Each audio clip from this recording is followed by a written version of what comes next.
Let's start with a small prayer. Guru Brahma, Guru Vishnu, Guru Devo Maheshwara, Guru Sakshat Parabrahma, Tasmai Shri Guruve Namaha.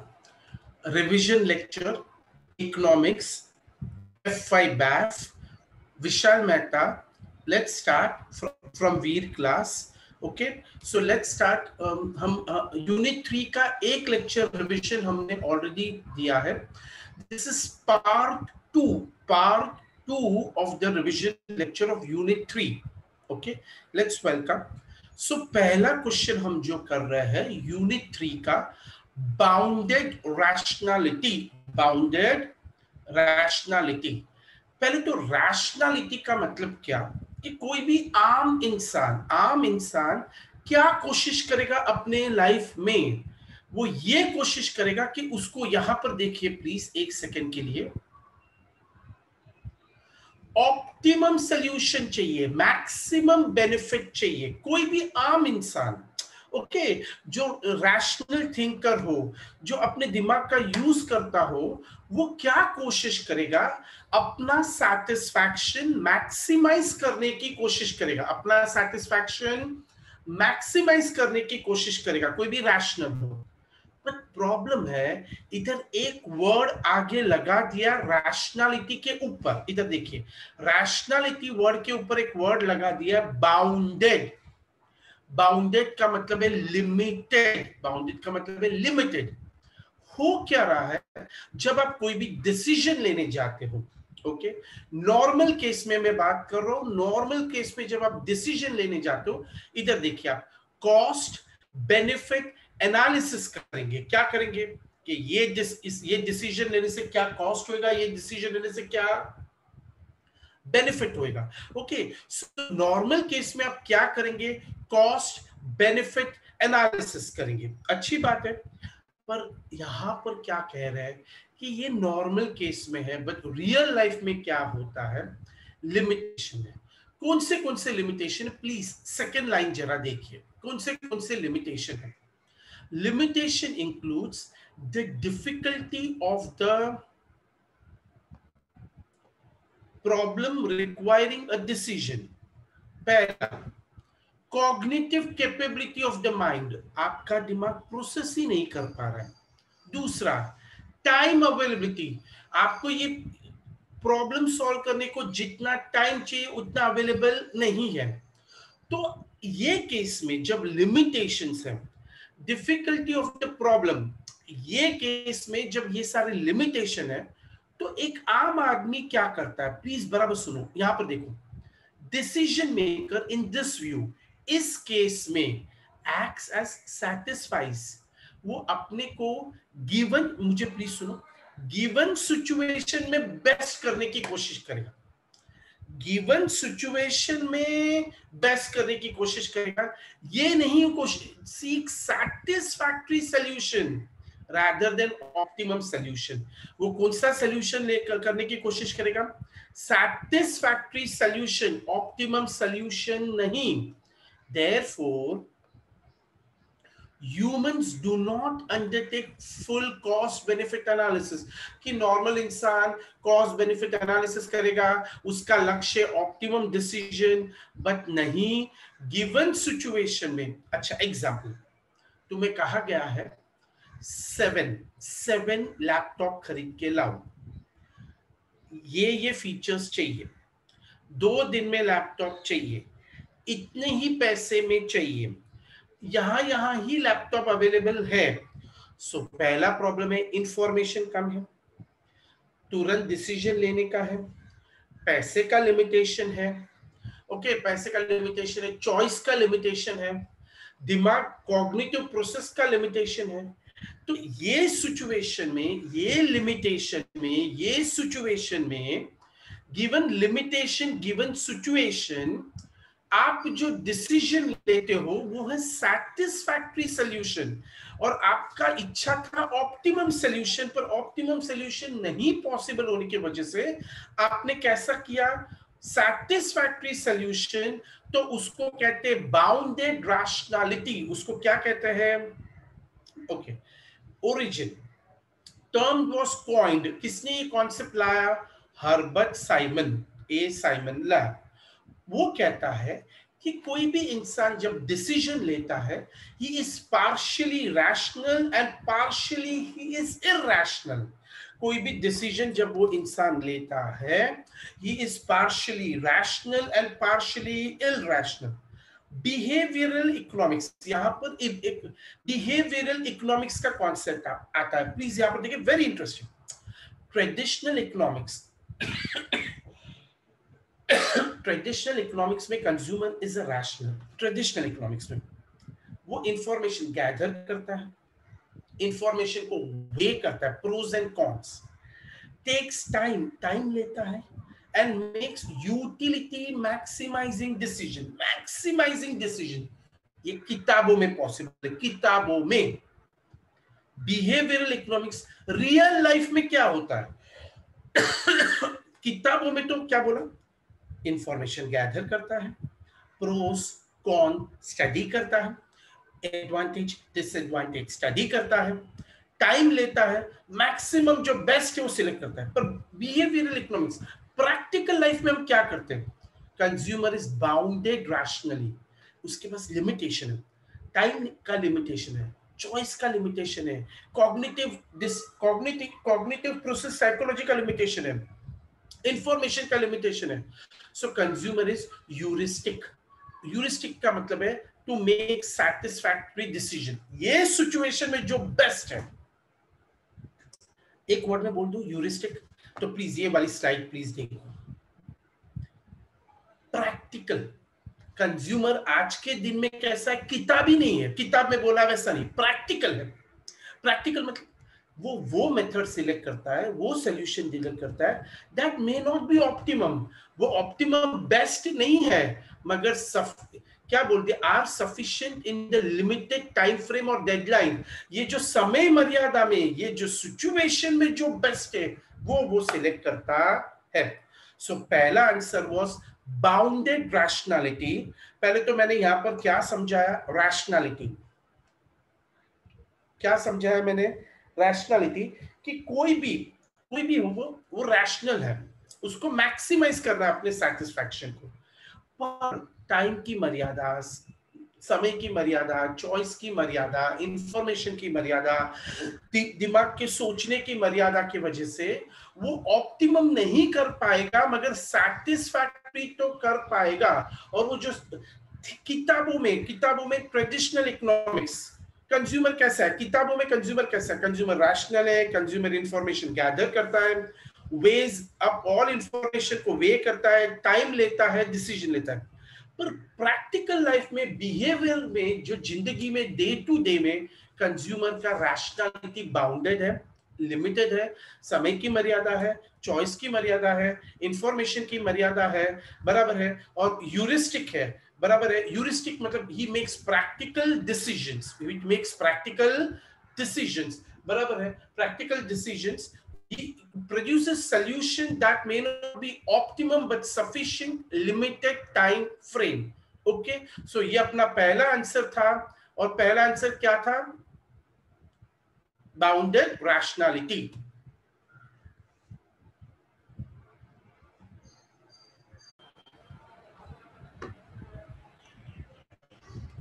Economics चल रहा है, और economics में हम unit 3 का part 2 का सेक्शन चल रहा है।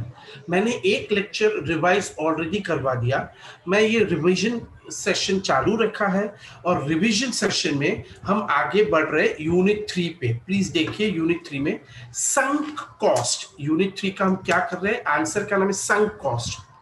पहले पॉइंट में कहा है, प्लीज बराबर देखिए, जिसको हम रिकवर नहीं कर सकते, जो पैसा हमने खर्च किया है, जो पैसा हमने इन्वेस्ट किया है, वो पैसे को हम रिकवर नहीं कर सकते, तो जिसको हम रिकवर नहीं कर सकते उसको कहते हैं संक कॉस्ट।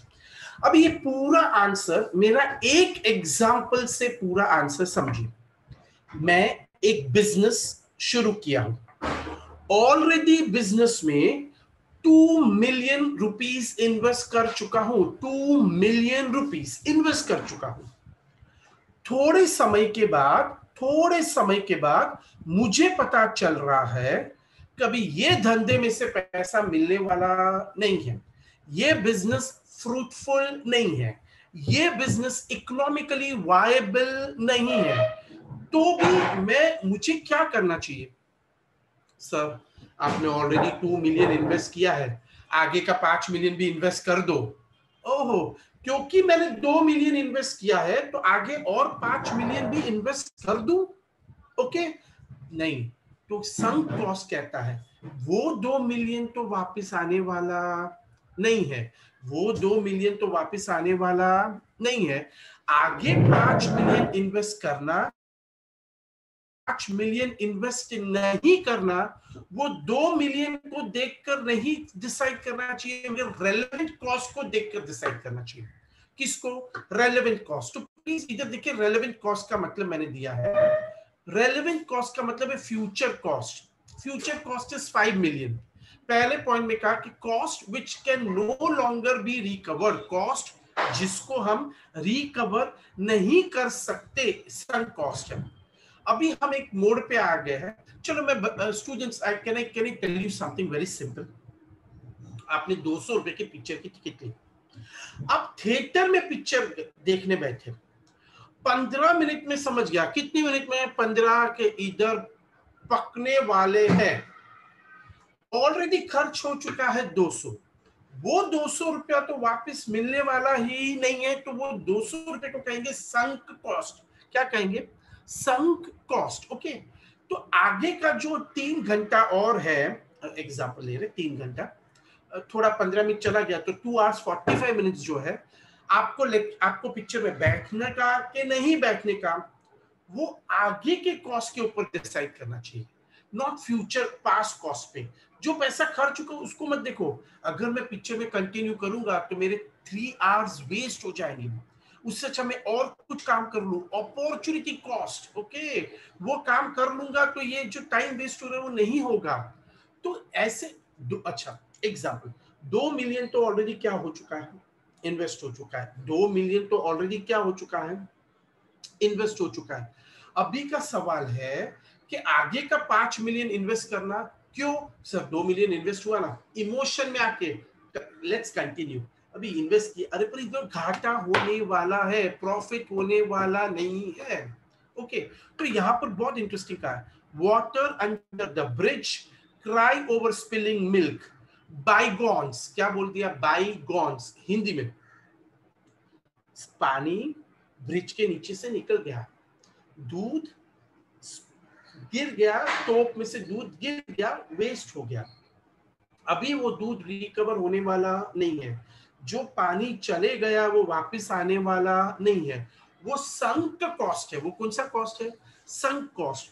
जो हो चुका है उसको मत देखो, जो होने वाला है, इंग्लिश में रेलेवेंट कॉस्ट, जो होने वाला है, फ्यूचर कॉस्ट। तो कोई भी डिसीजन लेने के लिए जो हो चुका है उसको देखने का, कि जो होने वाला है उसको देखने का। तो ये लोग कहते हैं कि जो होने वाला है बिजनेस में, और आगे चलकर 5 मिलियन पैसा खर्च होने वाला है बिजनेस में, आगे चलकर और 5 मिलियन कॉस्ट खर्च होने वाला है, उसको देखो, ना कि जो हो चुका है उसको देखो। बराबर है? अच्छा, वो 2 मिलियन के हिसाब से अगर आप डिसीजन लेते हैं तो उसको कहेंगे संक कॉस्ट फैलेसी। क्या कहेंगे उसको? Sunk cost. Sunk cost fallacy describes our tendency to continue. क्यों? हमने 2 मिलियन इन्वेस्ट किया ना, पिक्चर देख लेते, 200 रुपया डाला है ना, an activity if we have already invested time, efforts, money into it, in spite current cost outweighs, बात खत्म हो गया, the benefit। अरे कॉस्ट ज्यादा है बेनिफिट से, तो भी तू कंटिन्यू कर रहा है। नहीं, कोई भी बॉयफ्रेंड गर्लफ्रेंड के रिलेशन, दोनों को पता हो गया कि भाई इसके साथ पूरी जिंदगी नहीं बिता सकते, पर मैंने ऑलरेडी एफर्ट्स डाला है उसके पीछे, मैंने उसके पीछे टाइम डाला है, मैंने उसके पीछे पैसा डाला, चल शादी कर लेते हैं। आप फिर भी कंटिन्यू करने का क्या बोलते हैं, इंटरेस्ट दिखा रहे हो। अरे पर current cost is more than the benefit, still you showing that interest, then it is called sunk cost fallacy. अच्छा, तो इधर देखो, मैंने समझा, sunk cost fallacy makes us continue. आप रिलेशन कंटिन्यू करोगे, पिक्चर देखना कंटिन्यू करोगे, बिजनेस कंटिन्यू करोगे, right?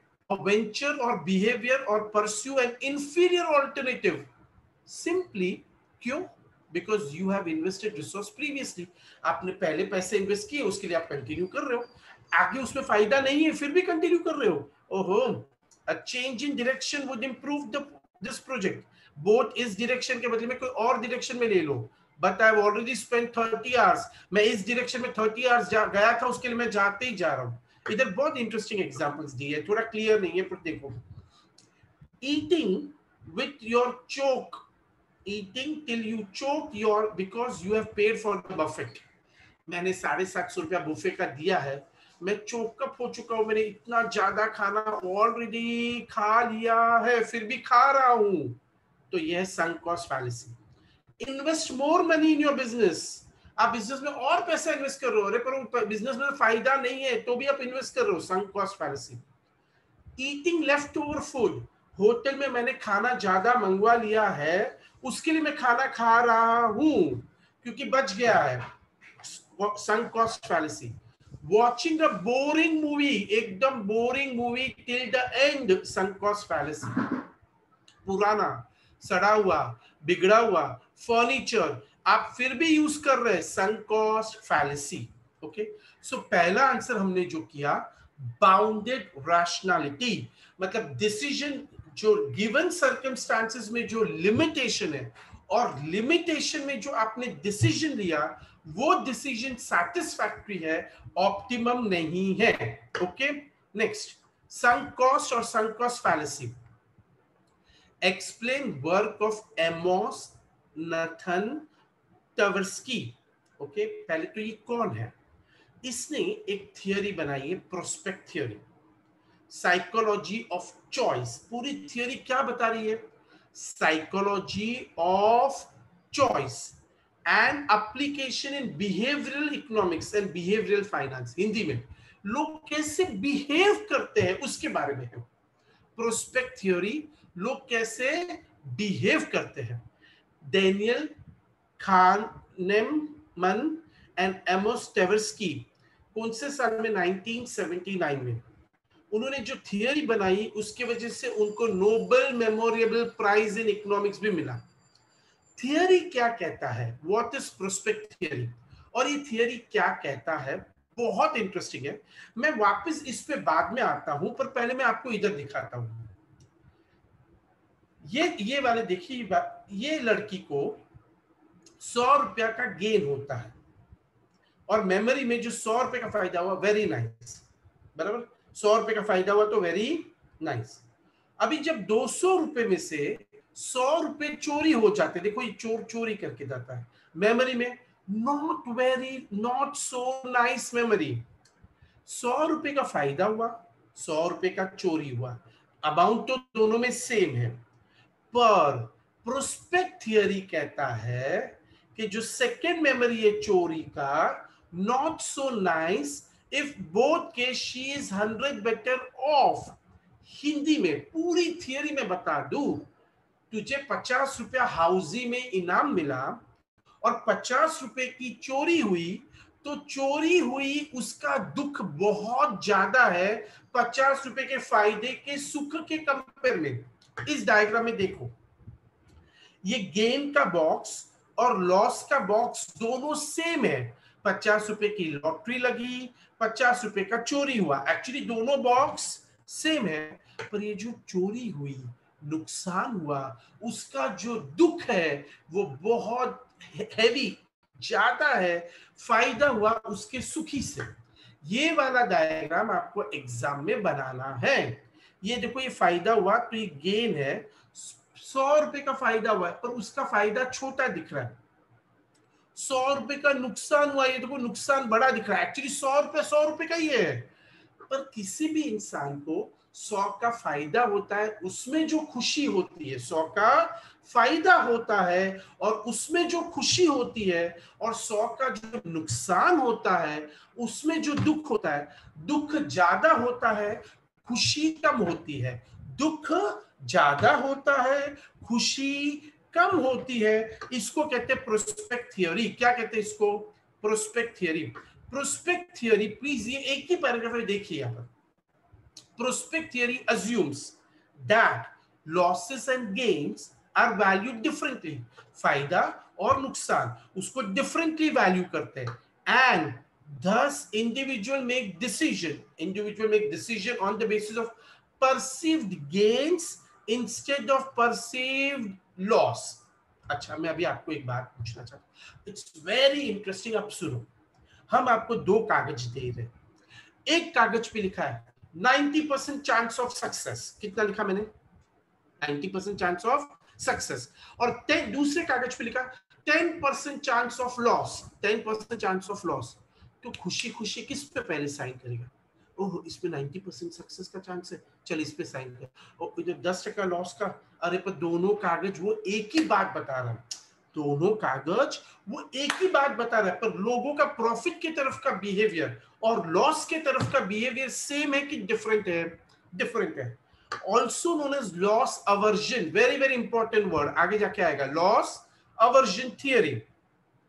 The general concept is that if two choices are put there before an individual, एक इंसान के सामने जब दो चॉइस देते हैं, both are equal, जैसे मैंने कहा 90% gain और 10% loss are equal, with one presentation in terms of potential gain, 90% loss potential gain, and other in terms of potential loss, 10% is potential loss, formal option will be chosen. लोग 90%। अब आपको समझ रहे हैं कि लाइफ में positive words use करना कितना जरूरी है, कि positive, same story, you are 90% successful, ये बोलना, और you are 10% not successful, actually बोला एक ही बात है हमने, पर लोगों को पॉजिटिव की तरफ ज्यादा सिलेक्ट करेंगे, नेगेटिव की तरफ कम सिलेक्ट करेंगे। This is called prospect theory. This is called which theory? Prospect theory. Okay, so ये लेक्चर में हमने पहले bounded rationality, sunk cost and sunk cost fallacy, और तीसरा हमने किया एमोनस नथन टवर्स्की का वर्क। ओके, और उसमें, और ये डायग्राम बनाना बहुत ही कंपल्सरी है, ये डायग्राम बनाना, बराबर है। सो हमने ये 3 आंसर आज के सेशन में किए। नाइस मीटिंग, विशाल मेहता, वीर क्लास, बाय।